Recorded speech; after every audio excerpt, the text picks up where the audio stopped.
गांव के बीचों बीच रोज की तरह राजेश काका का ठेला सजा हुआ था। ताजा मटन और चमकते मसालों की खुशबू लोगों का दिल जीत रही थी। 2-3 ग्राहक पहले खड़े प्लेट लेकर खा रहे थे।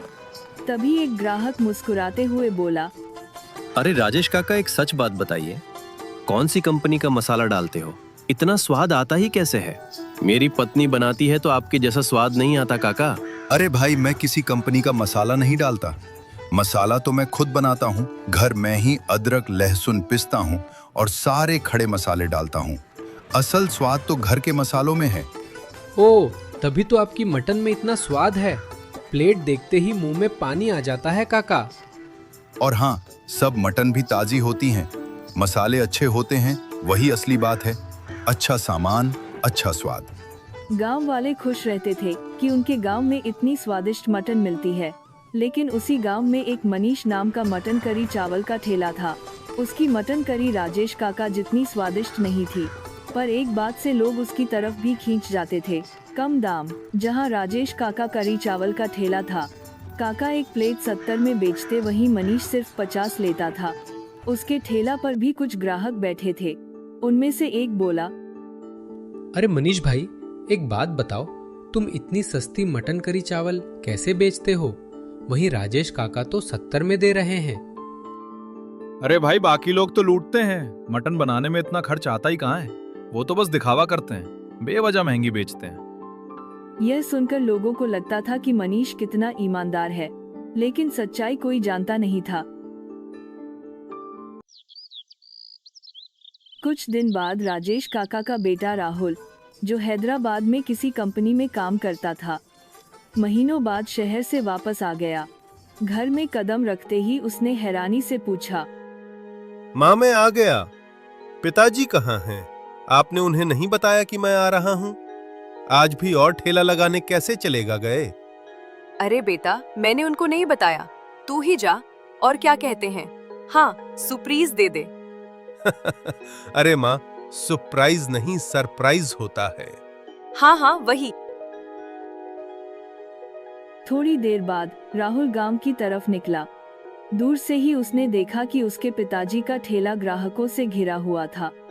लोग लाइन लगाकर खड़े थे और राजेश काका तेजी से मटन करी परोस रहे थे। राहुल मन ही मन सोचता है, अरे इतने ग्राहक, लगता है पिताजी की ठेला काफी अच्छा चल रहा है। वह पास गया और आवाज दी, पिताजी, मैं आ गया।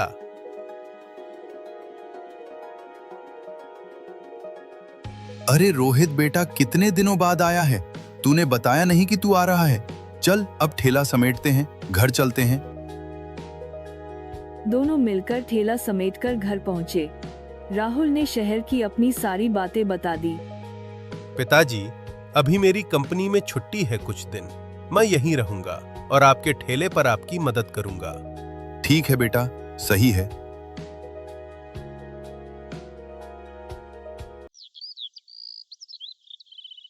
सुबह का समय था।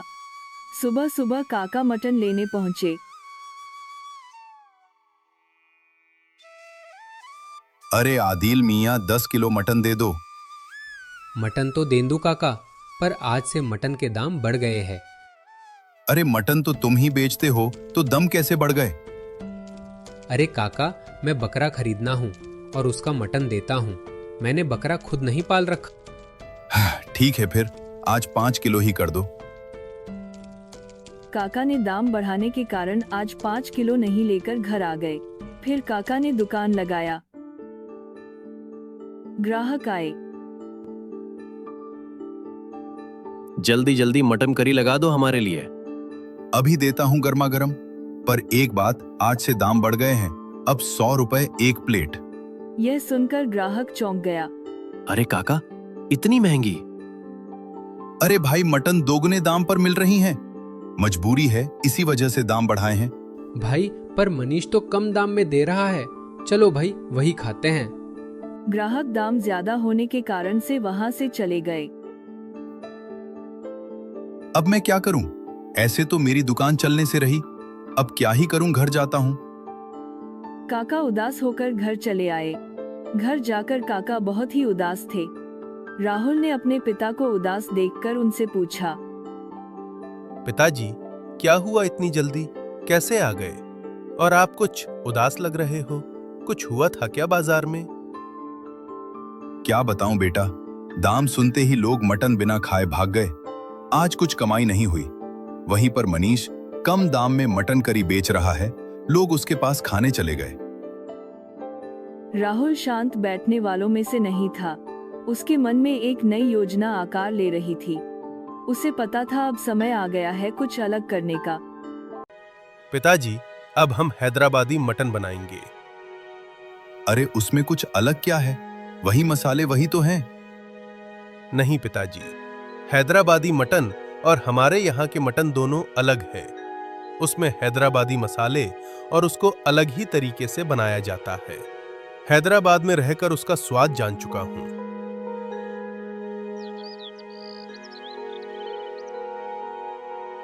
राहुल अगले दिन ही मटन लेकर चूल्हे में हैदराबादी स्टाइल से अपना मटन पकाना शुरू किया। मटन की खुशबू फैल गई। अरे वो बेटा, इसकी खुशबू तो काफी अच्छी आ रही है मुखिया। हाँ पिताजी, आप देखना, आज मैं जाता हूँ बाजार ठेला लगाने। देखते हैं हमारी कमाई कैसे नहीं होती है। राहुल अपना थैला सजाकर बाजार पहुंच गया। साथ ही एक बोर्ड लगा दिया, हैदराबादी मटन। ठेले पर राहुल को और नया बोर्ड देखकर कुछ ग्राहक आते हैं, पूछने लगते हैं। अरे आज से तुम ठेला लगा रहे हो क्या? और काका कहाँ गए? अरे क्या है ना कि आज से मैं ठेला लगाऊंगा। अच्छा, ये हैदराबादी मटन क्या होता है भाई? कुछ अलग तरह का है क्या? मनीष के मटन से दम भी ज्यादा है तुम्हारा। दादा, एक बार आप खाकर तो देखिए। अगर आपको मनीष के मटन जैसा लगा तो पैसे मत दीजिएगा। उसके बाद राहुल ने उन दोनों ग्राहकों को अपना हैदराबादी मटन परोस दिया। दोनों ने पहले ही बड़े चाव से खाई। अरे वाह बेटा, वाकई इसमें एक अलग ही स्वाद है।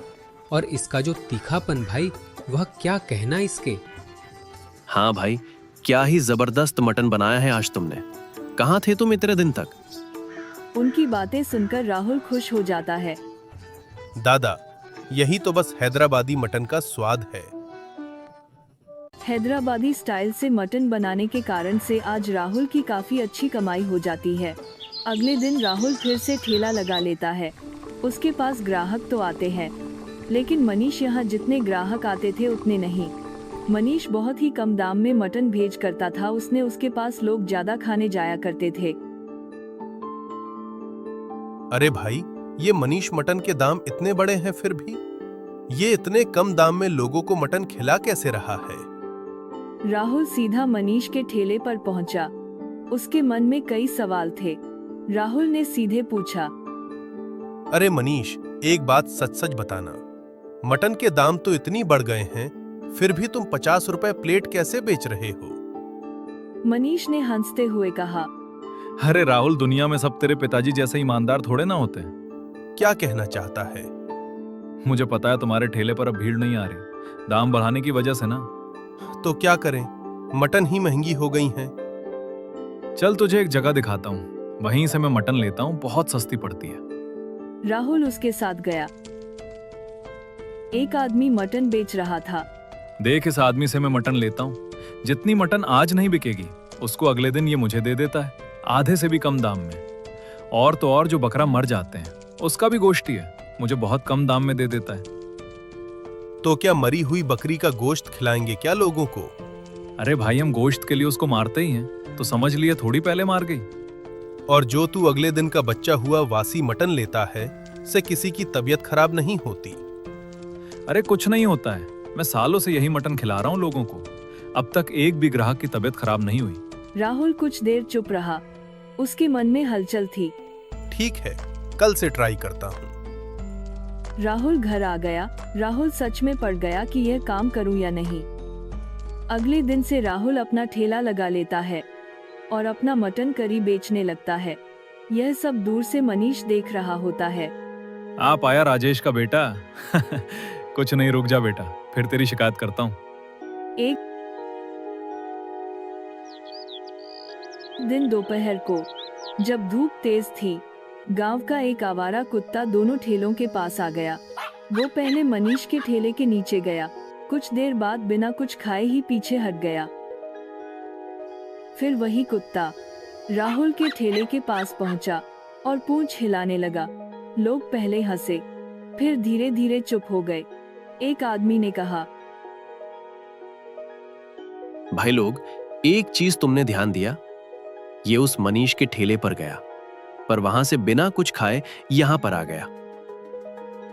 हाँ भाई, जिस खाने को जानवर भी छोड़ दे उसमें आदमी का क्या खाए भला। हाँ भाई, कुछ तो गड़बड़ है। मटन का दाम कितना काम है।